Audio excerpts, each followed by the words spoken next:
Hello students. Previous video में हमने बात करी थी कि फोर्स जो है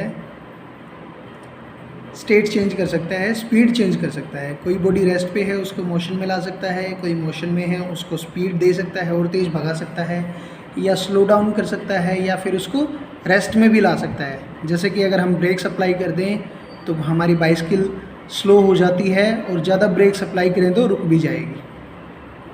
या हमारी साइकिल चल रही है और हम पीछे से उसको कोई धक्का दे दे तो और भी स्पीड बढ़ जाएगी, क्योंकि हमने फोर्स लगा दिया तो स्पीड बढ़ जाएगी। या पैडल जल्दी जल्दी मारना शुरू कर दें, फोर्स ज़्यादा अप्लाई करें तो स्पीड बढ़ जाएगी। तो ये सारे जो काम हो रहे हैं स्पीड को घटाने या बढ़ाने के, ये हो रहे हैं सब फोर्स की वजह से। आगे पढ़ते हैं page number 132। Let's consider some more examples. In a game of volleyball, player often push the moving ball to their teammates to make a winning move. तो वॉलीबॉल अगर आप खेलते हो, आपने कभी किसी को देखा हो अपने बड़े भाई को खेलते हुए, तो वॉलीबॉल में बॉल को अपने टीममेट्स की तरफ एक 2-3 बार कम से कम भेजते हैं ताकि वो उसको अच्छे से पहले अपने कंट्रोल में ले सकें और फिर उस पर अच्छा शॉट लगा सके ताकि उनको पॉइंट मिले। या फिर आप ऐसे भी समझ सकते हैं, sometimes the ball is return to the other side of the court by pushing और स्मैशिंग इट। जैसे कि टेबल टेनिस खेल रहे हैं या फिर टेनिस खेल रहे हैं, तो इस कोर्ट वाले ने जब किक किया तो उस कोर्ट में चली गई, उस कोर्ट वाले ने जब शॉट मारा तो इस कोर्ट में आ गई। तो ये सब क्या हो रहा है, वहाँ से यहाँ, यहाँ से वहाँ, क्योंकि बॉल तो उस साइड जा रही थी, तो जैसे ही इसने हिट किया तो बॉल फिर से वापस इस साइड चली गई। तो क्या हो रहा है, डायरेक्शन चेंज हो रही है ना। जब बॉल इस साइड जा रही थी तो यहाँ पे खड़े प्लेयर ने शॉट मारा तो बॉल वापस इस साइड, यहाँ वाले प्लेयर ने शॉट मारा तो बॉल फिर से वापस उस साइड। या फिर एक बैट्समैन की तरफ बॉल आ रही होती है, उसकी डायरेक्शन बैट्समैन की तरफ होती है, लेकिन जैसे ही बैट्समैन उसको शॉट लगाता है क्रिकेट में तो बॉल की डायरेक्शन और स्पीड दोनों चेंज हो जाती है। वो आ तो रही थी इस साइड, वो चली गई उस साइड में। तो इसका क्या मतलब हुआ कि फोर्स जो है स्पीड भी चेंज कर सकता है और साथ के साथ उसकी डायरेक्शन भी चेंज कर सकता है। तो हम कहेंगे a change in either the speed of an object और इट्स डायरेक्शन ऑफ मोशन, और both is described as a change in its state of motion. या तो स्पीड में चेंज आए या डायरेक्शन में चेंज आए या फिर दोनों एक साथ आ जाए तो हम कहेंगे change in its state of motion. Thus a force may bring a change in the state of motion of an object. तो एक फोर्स जो है मोशन की स्टेट में चेंज ला सकता है। स्टेट ऑफ मोशन क्या होगा बच्चे, the state of motion of an object is described bye its speed and the direction of motion. तो स्पीड और डायरेक्शन ऑफ मोशन के बेस पे हम स्टेट ऑफ मोशन को डिस्क्राइब कर सकते हैं कि ये स्टेट ऑफ मोशन है, एक बॉडी है, ये इस डायरेक्शन में जा रही है, ईस्ट डायरेक्शन में जा रही है और 20 किलोमीटर पर आवर की स्पीड से जा रही है, तो ये इसकी स्टेट ऑफ मोशन होगी। स्टेट ऑफ मोशन बच्चे तब भी हो सकती है जब वो ऑब्जेक्ट रेस्ट मोड पे हो, मतलब मूव ना कर रहा हो, जब उसकी स्पीड 0 हो। An object may be at rest और in motion, both are its state of motion. चाहे वो ऑब्जेक्ट रेस्ट पे है चाहे वो मूव कर रहा है, जो उसकी स्टेट है उसे हमेशा स्टेट ऑफ मोशन ही कहेंगे। Does it mean that the application of a force would always result in a change? तो इसका क्या मतलब हुआ कि फोर्स जब भी लगाएंगे तो हमेशा कुछ ना कुछ स्टेट में चेंज आएगा ही आएगा।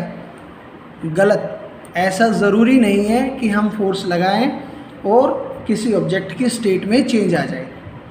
जैसे कि हम किसी दीवार को धक्का दें तो दीवार मूव करेगी नहीं, हमने अपनी तरफ से पूरी कोशिश करी लेकिन दीवार मूव नहीं कर रही है, तो इसका मतलब ये नहीं है कि हम फोर्स नहीं लगा रहे हैं। हम फोर्स तो लगा रहे हैं बच्चे, बट वो फोर्स इतना ज़्यादा नहीं है कि उस दीवार को हटा सके या हिला सके या मूव करा सके। तो हमारा फोर्स स्टेट ऑफ मोशन को हमेशा चेंज नहीं कर सकता। या फिर जैसे आप कोई भारी टेबल है या कोई ऐसा भारी बॉक्स है जिसको आप मूव कराना चाहो पर आपसे होगा नहीं, आप उस पर कितना ही फोर्स एग्जर्ट करो, एग्जर्ट मतलब कितना ही फोर्स लगाओ, उससे वो हिलने वाला नहीं है। तो इसका मतलब ये है कि फोर्स हमेशा ही स्टेट ऑफ मोशन चेंज नहीं कर सकता है। ठीक है, फोर्स एक काम और कर सकता है, वो ये है कि force can change the shape of an object. Shape change कर सकता है। जैसे आपने गुब्बारा लिया, गुब्बारे में हवा भरी, गुब्बारा गोल, एक आप देखेंगे कि एक गोल गोल सर्कल शेप में वो फूल गया है, ठीक है। बट अगर उसको आप अपने हाथों में लेके भींचना चाहो तो उसको भींच सकते हो, उसकी शेप को चेंज कर सकते हो, है ना।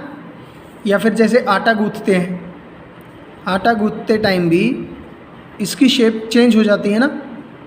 इसकी शेप को पहले हम राउंड राउंड बना लेते हैं, फिर उसके बाद उसको बेलन की हेल्प से उसकी चपाती बना लेते हैं, उसकी बार बार शेप चेंज करते रहते हैं। तो इससे प्रूव होता है कि फोर्स की वजह से शेप भी चेंज हो सकती है ऑब्जेक्ट की, ठीक है। जैसे कि साइकिल की सीट है, साइकिल की सीट पे जैसे ही बैठेंगे तो स्प्रिंग जो है वो बढ़ जाएंगे, फैल जाएंगे, दूर दूर हो जाएंगे, क्योंकि उसके ऊपर वज़न आ गया है। तो वज़न भी जो है, वेट जो है, एक तरीके से फोर्स अप्लाई कर रहा है उसके ऊपर।